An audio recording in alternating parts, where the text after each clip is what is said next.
On this episode of Uncommon Sense, we speak with Andrew Youngblood, the author of a new book, Know Thyself, from Word on Fire Publishing, and the head of school at Regina Luminis Academy outside of Philadelphia. Learn about classical education and the difference that it makes. Stay tuned.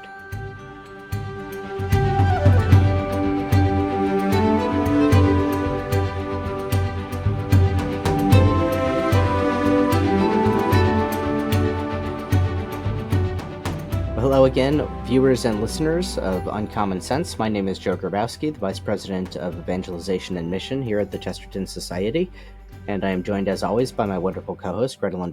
Hi, Grettelyn. Hi there, Joe. How's it going?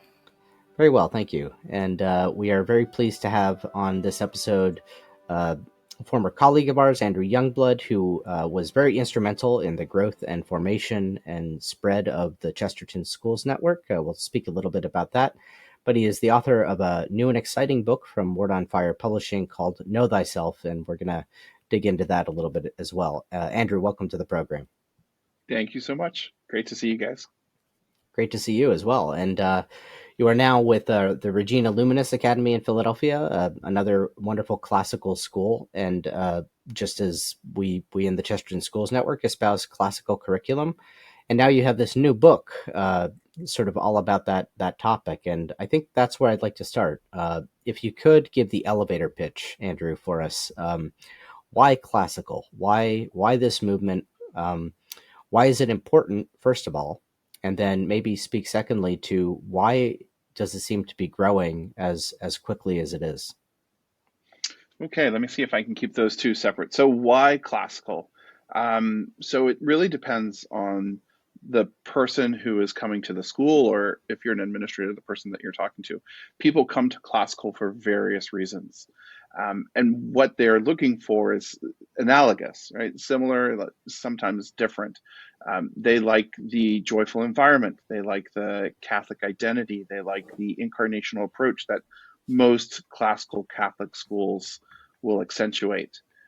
So from a parent perspective, they notice, they recognize, even if they can't articulate it, something within the classical model that approaches their understanding of what education ought to be.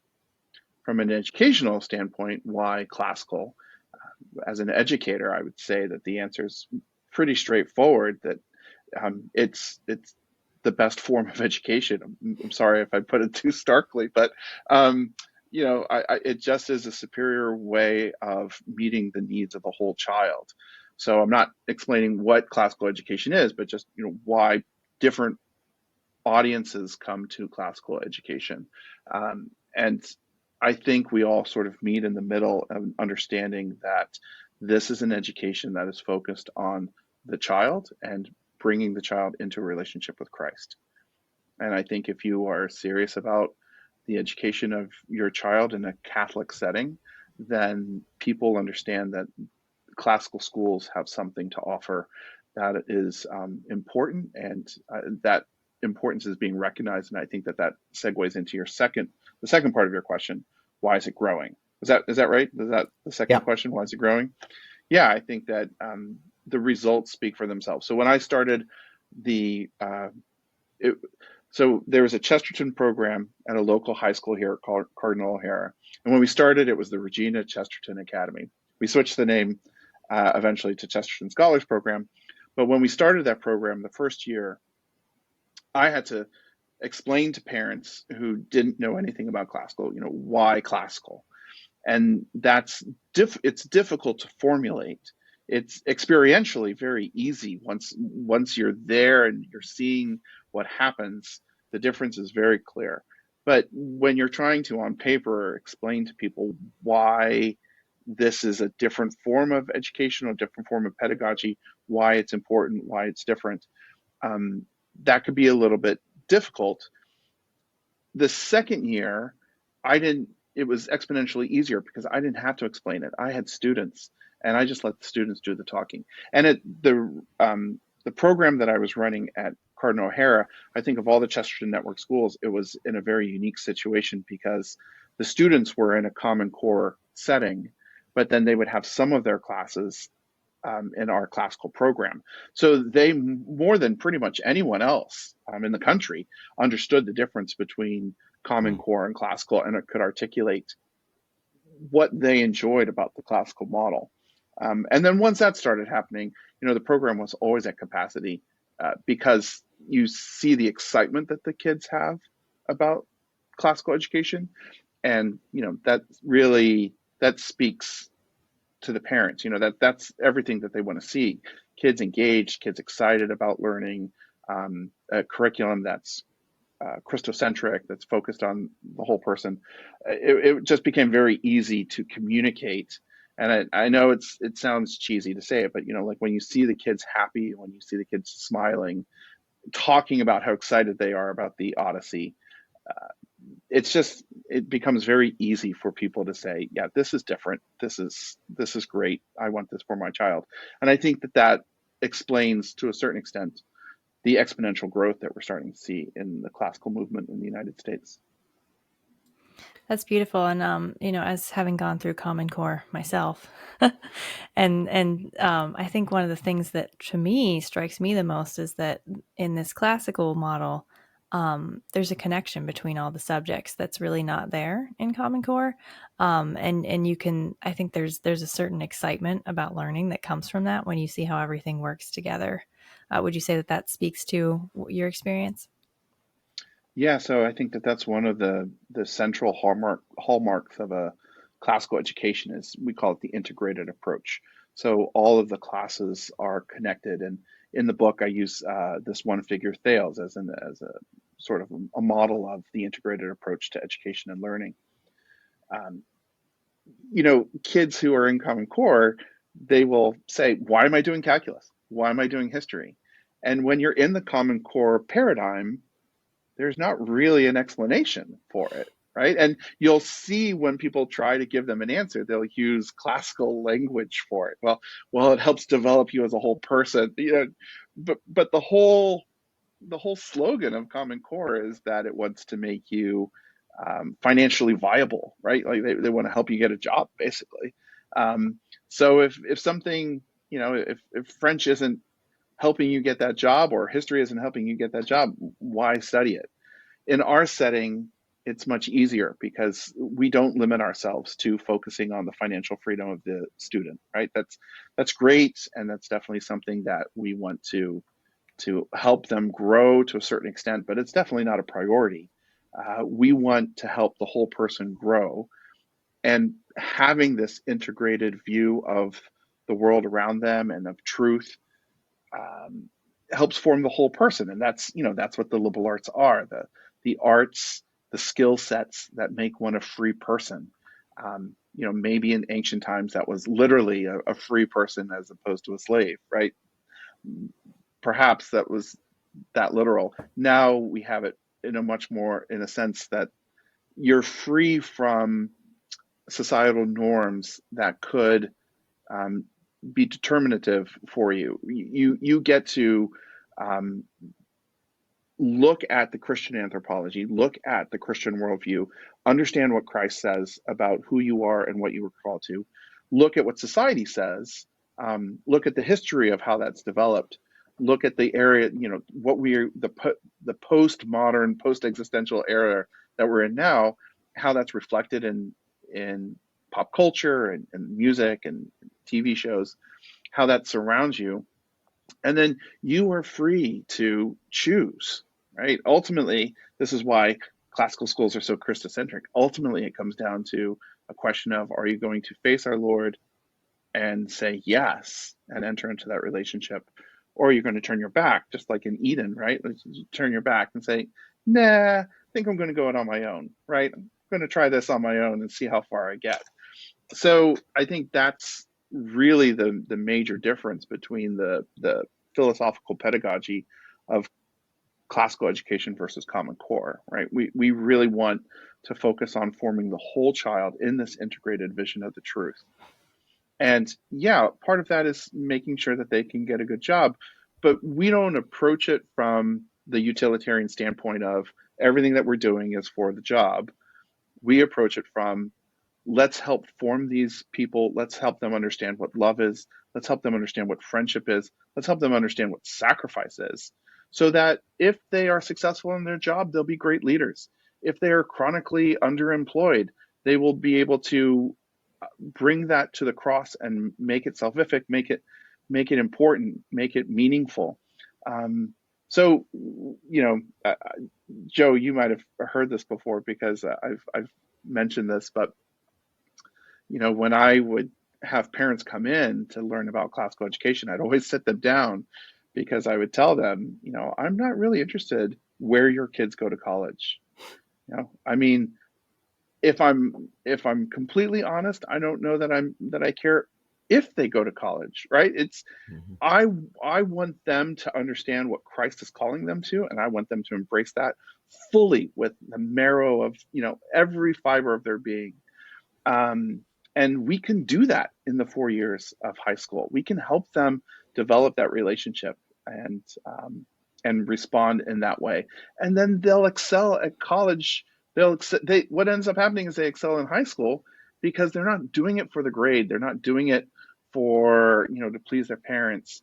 They're doing it because Christ is calling them to excellence. And it all fits together because that's, at the beginning I mentioned there's excitement. When you see these students in the classical environment, there's an excitement about education that you don't usually see with other students. And I think that that's where that excitement comes from: the discovery of truth, the discovery of Christ, the discovery of themselves through that whole journey that they are on.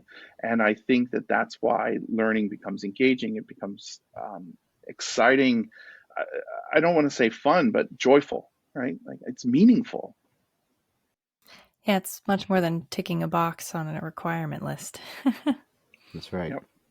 Yeah, it strikes me. I've recently been tuning into certain discussions. There was a talk that I saw recently given by Bishop Robert Barron, who is with Word on Fire, who publishes this book that we'll get to, about the nature of human freedom. And Chesterton himself was really kind of this. He sometimes gets called an advocate for a third way, because he does sort of wedge, and I think the classical Catholic tradition wedges sort of in between extremes. On the one hand, you have this extreme of utilitarianism, which everything is directed towards kind of a pragmatic question, which does become sort of oddly stricturous, right? It creates strictures that are artificial around, so you don't get to ask the question of why you're studying the binomial theorem. Chesterton has that famous quote about how the binomial theorem can be just as much about Christ as anything, because all truth is united, but you don't get to see that integration. So that removes a kind of freedom on the one hand. But then on the other hand, you have sort of the movement of sort of, sadly, a lot of modern higher education, and it is making its way down into lower levels of education as well now, that kind of removes any sort of strictures or standards, and in the name of freedom and freedom of inquiry. And the problem with that is that you're not free to read Shakespeare if you're not introduced into Shakespeare, if you're not kind of taught how to grapple with the language, if you don't have any kind of tool set by which to approach Shakespeare or some of the greats of literature. That's also a limitation on freedom. It's not the fulfillment of freedom to as is sadly the case in many of, if you look at our public school system today, to be illiterate in the fifth or sixth grade and not be able to read the basic works. That limits freedom as well. So I think liberal education, the liberal arts, is a term we ought to recover, because it does seem to me, I'd be interested in what you think, Andrew, that it is in the end about human flourishing and human freedom. That's what we're achieving here. Yeah, that's eudaimonia is our big catchphrase, right? Aristotle says the life of flourishing. Um, so in writing the book and in talking with a lot of people who are helping with this movement, you have that conversation. Like, what is the term classical education? What is a liberal arts education? What is a liberal education? How can we best convey what we're trying to do? to people. And ultimately, that's really the genesis of the book. Is we would do the open house. People would come in. They want to know more. When they see the students excited about it, they would, well, what is this? What are you talking about? And so, really, the book came about because we wanted, at the end of an open house, at the end of a tour, to be able to give people a book and say, "Here, read this," and then we can talk some more about it. Like this is some historical approach to education. Kind of gives you the whole arc of the history of education. At the same time, it gives you some pedagogical pieces that are important to classical education. But then there are also some personal reflections from headmasters, from students, that speak to the ideas that are important in classical education. So I think being able to articulate what is a classical education, what is a liberal education, claiming those terms and making them meaningful to people, I think that that's part of the broader discussion. If it's okay, I'd like to kind of segue from that into something else, because one of the things that I feel strongly about in writing the book is we've seen this tremendous growth with classical education, right? I mean, what's happening with the Chesterton Schools Network is truly, truly remarkable. And there are things like that happening throughout the United States and throughout the world. So you have this resurgence of classical education. We're trying to articulate to people what it is.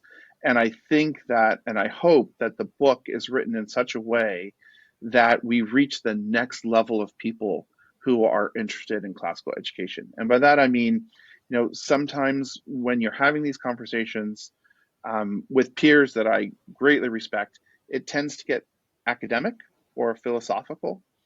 And I think that we run the risk of losing some people when we get too complicated about these things. That at the end of the day, we're talking to parents who are very busy, who are driving around, who have pickups and drop-offs and activities and everything. So yeah, they want to know more. Yes, they're invested, but at the same time, it needs to be something that's very accessible to them. And I hope that the book makes the purpose and the goal and the success of classical education accessible to not just people who are in the classical movement, but that next group outside of the classical movement who are kind of looking and saying, what is this? Is this something that's right for me? I think that basically what I'm saying is that I think that the classical educational movement is ready to go prime time, right? Ready to go to that next level. And I think we have a lot of schools and a lot of movements that that are already saturating a market for a particular group.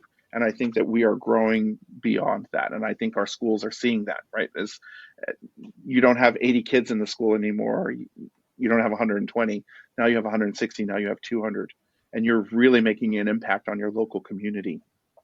And there are people who are coming to your school who might not have ever thought about classical education, or maybe not even about Catholic education. And they're seeing what's happening in your school, and they are coming, and how to articulate in a way that's meaningful and accessible to them what classical education is. I think that's where we're at with the movement.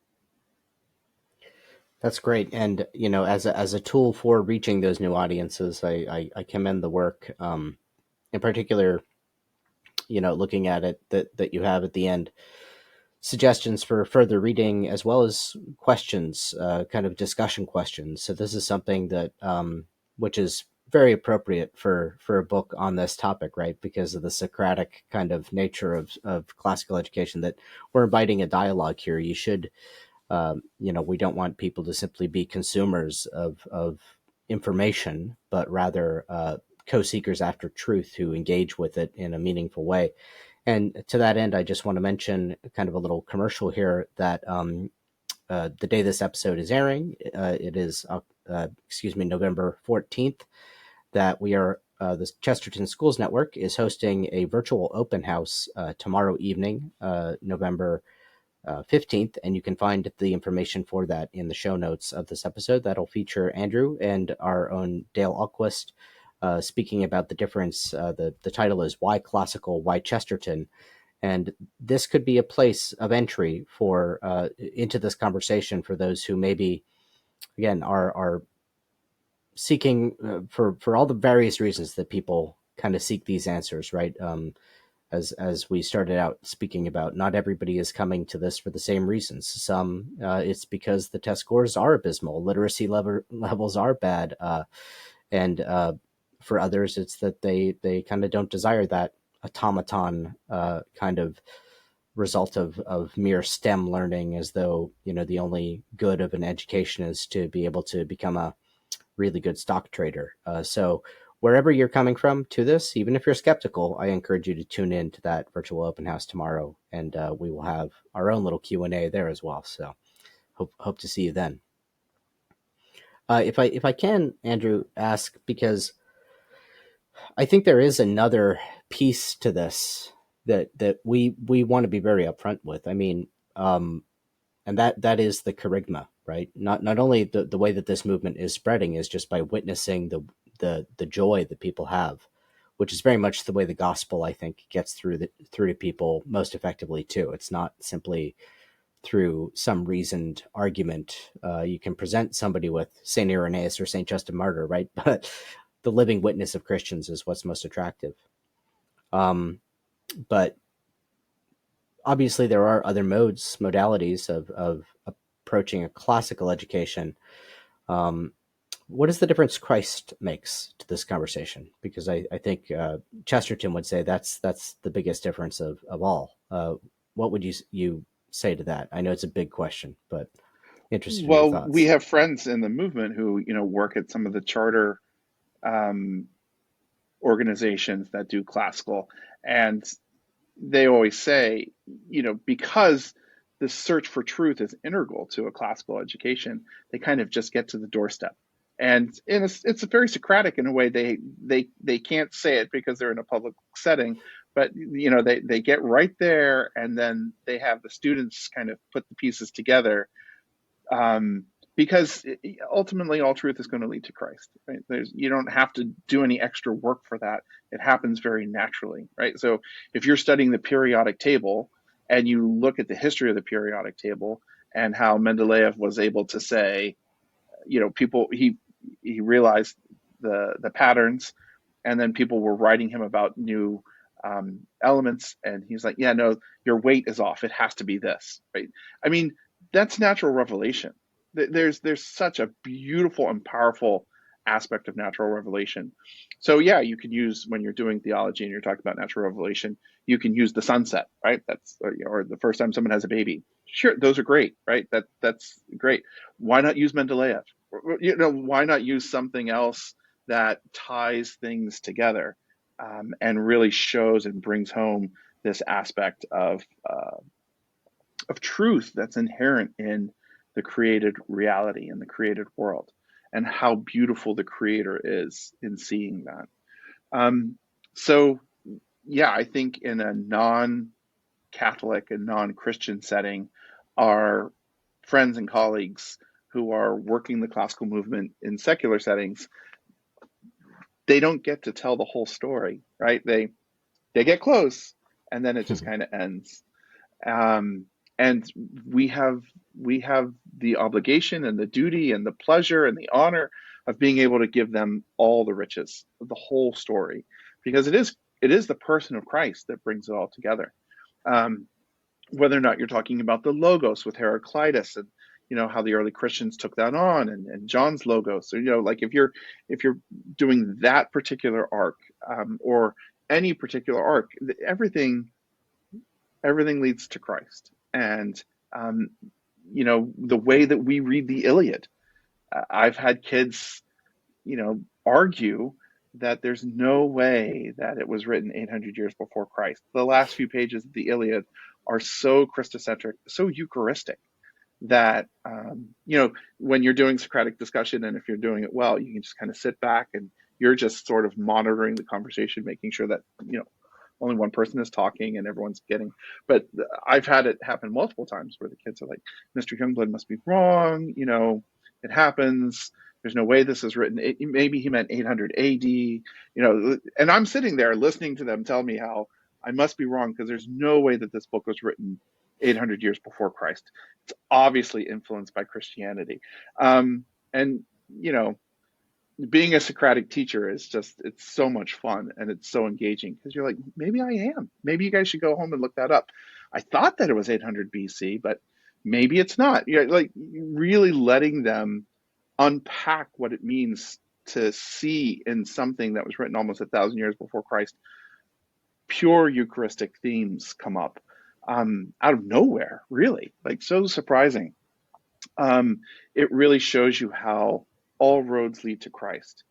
And conversely, when you are doing the moderns, we build that arc of secular anthropology where people are increasingly going away from Christ and the Christian understanding of the human person, and how you're getting farther and farther. It's very logical, and they're just pulling the logical consequences, but how you are getting farther and farther away from yourself and who you are. So one example is, you know, pretty much half of all high school students read The Great Gatsby. Now, that's not in the curriculum for the Chesterton Schools Network, but if it were, it would fit perfectly, not in the sense of, hey, look, here's a great exposition of the Roaring Twenties, or hey, here's a book, what'd you think? The Seeing Eye, what do you think?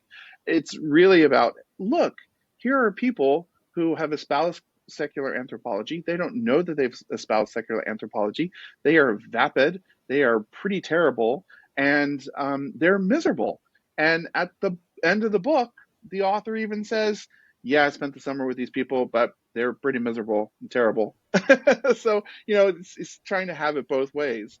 And you can lay that out. You can read Frankenstein. You can bring in pop culture, and you can say, look, they don't understand who the human person is, and therefore they don't understand what it means to love someone and to give themselves as a gift. And that's why you get this, and that's why you get that.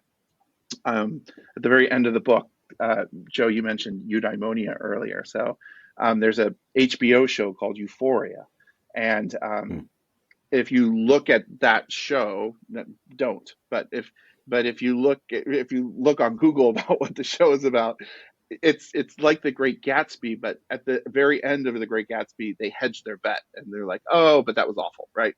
You know, Euphoria is just the postmodern, secular, post-existential person with no sense of themselves, no sense of meaning, no sense of joy.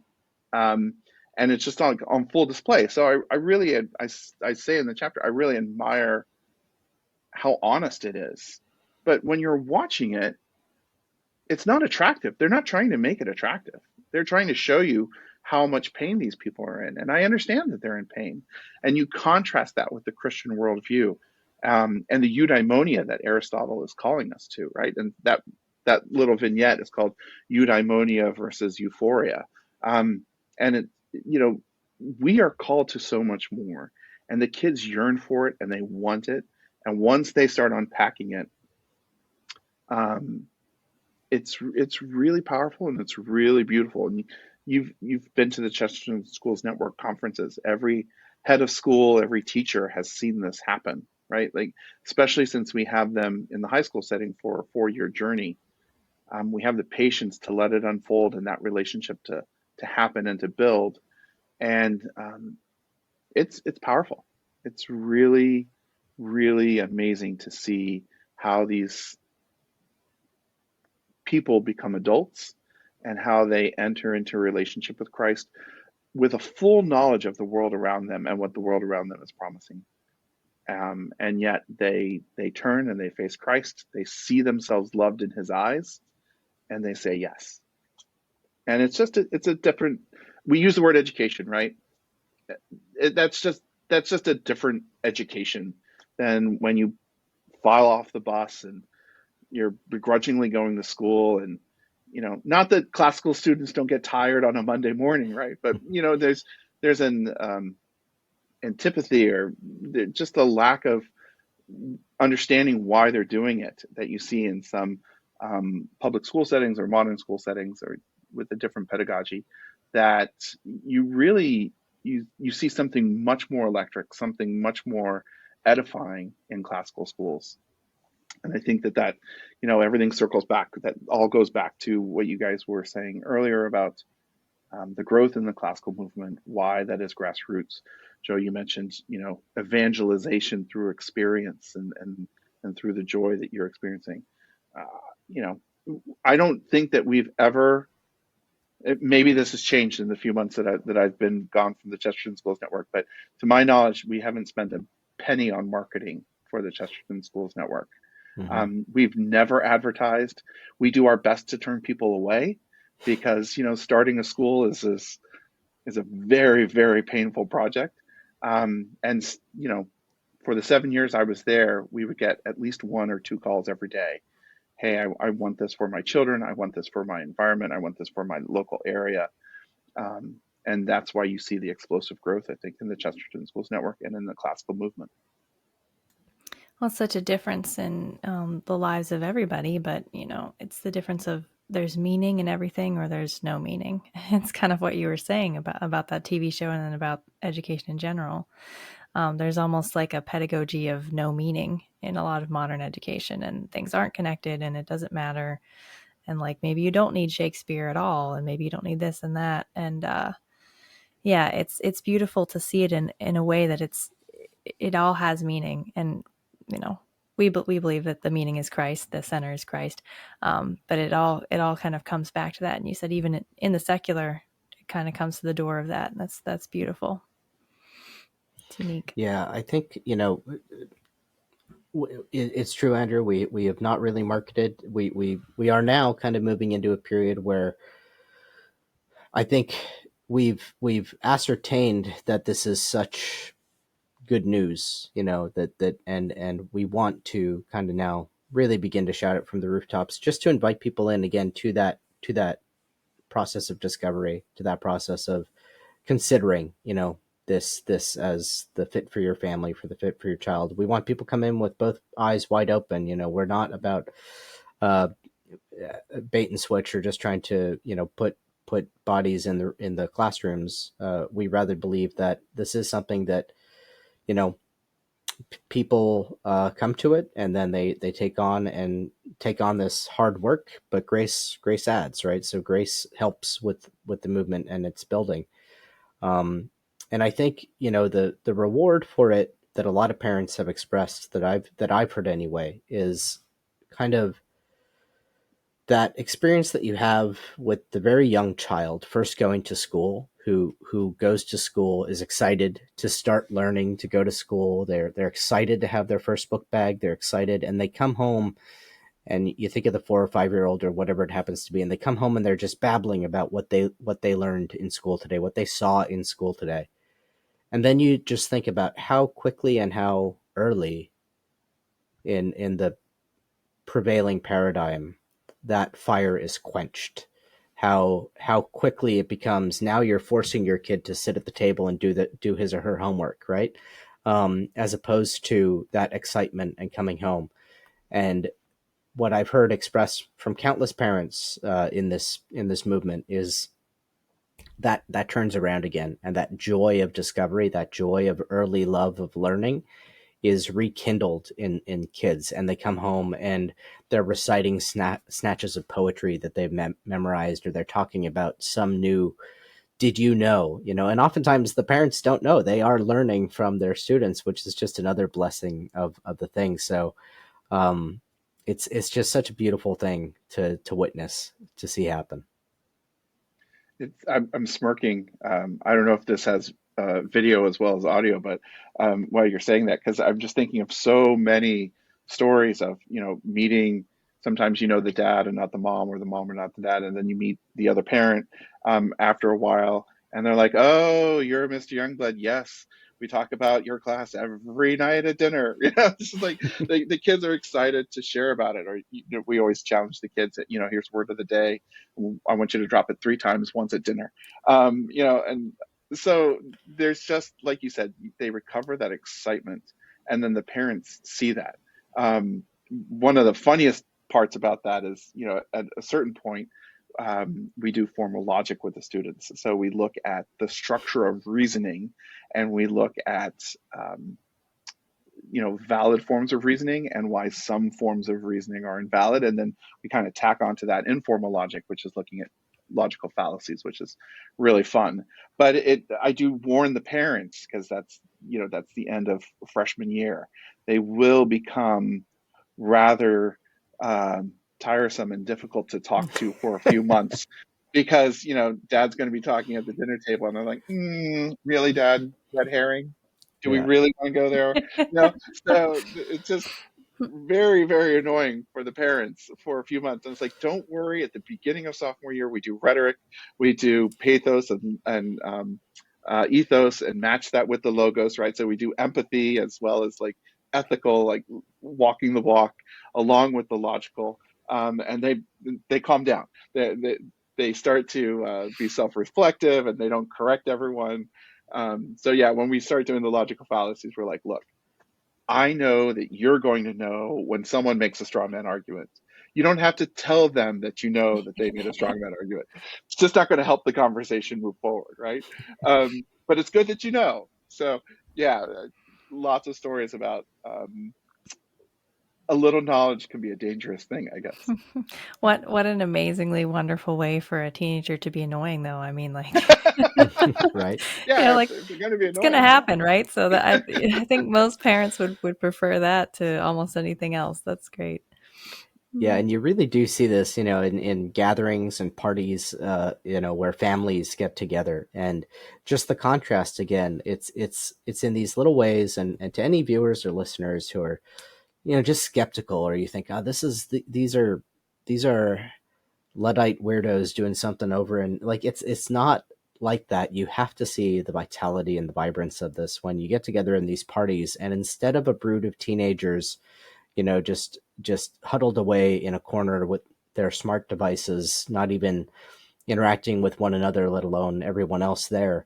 Uh, this it's so wonderful to see these young people willingly, more than willingly, eagerly plant themselves into a conversation with grown-ups, with adults, to go seeking after that in a way that I certainly didn't when I was that age, even though I was always referred to by my parents as a little precocious and things. And when I was a little kid, I enjoyed that, hanging out with the grown-ups. But I became the typical rebellious teenager. But it's always a delight for me when we get some of the families together, and these kids come in, and yeah, sometimes it's a little maybe overzealous, overeager at the beginning. They haven't quite had those rough edges knocked off yet, but it's still such a beautiful thing to see. There's a chapter in the book about rebellious teenagers, just because there's something in the teenager that they have such passion, and sometimes they kind of have to forge their own way. But Grettelyn, what you were also talking about with if they're going to rebel, let's have them rebel in the right way, right? So the rebellious teenage chapter is all about St. Thomas Aquinas was 16 when he had his religious conversion, right? Like that's when his parents locked him up. He was 16, so he was already passionately in love with Christ.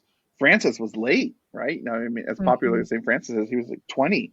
So, can't hold a candle to Catherine of Siena, Therese of Lisieux, so Joan of Arc, these great saints, they were kids. They were high school age. And I think we sort of think of, oh, high schoolers, they're immature. Let's wait till later on. But I do a lot of speaking with groups about growth in the spiritual life. That's one of the things that I'm really passionate about, and helping them. But I do find with, I've done it with, prayer groups, women in their 40s and 50s who really want to delve deeper, but they have such a hard time doing it. They go to daily mass, they say their rosary, but when you really introduce contemplative prayer, it becomes really challenging for them to make that leap. Whereas the high school students are like, all right, I did 10 minutes yesterday. What's next? I'm like, well, should we go to 15 or should we go to 12?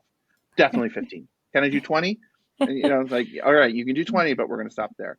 And you get kids who are, because we talk to them very specifically about growth in the spiritual life and what that looks like and how to do it. And we approach it just like the science of working out and other things, where there are things that you can do for efficiency's sake, and you can grow in your relationship with Christ in an efficient way by, purging certain elements, by working specifically on certain things. So they get very excited, and you always have to temper them because they're like, all right, I'm doing an hour, a holy hour every day. Can I do more? It's like, absolutely not. You have to just, you have other Yeah. things to do. You need to be present to your family. We're going to cap it at an hour, but Mm. kudos to you for doing that. 20 minutes, definitely, but no more than an hour. But they have that hunger and that zeal. Whereas sometimes when I'm working with people who are middle aged, you know, and I'm definitely in that group, there's a lot of fatigue. Yeah. And it's just hard to, try something new or enter into a new phase in the relationship. So I think the kids have this zeal, they have this passion. They're going to be rebellious. Let's rebel for Christ, right? Mm. Let's do it. Let's do it in the right way for the right reasons. Amen. Beautiful.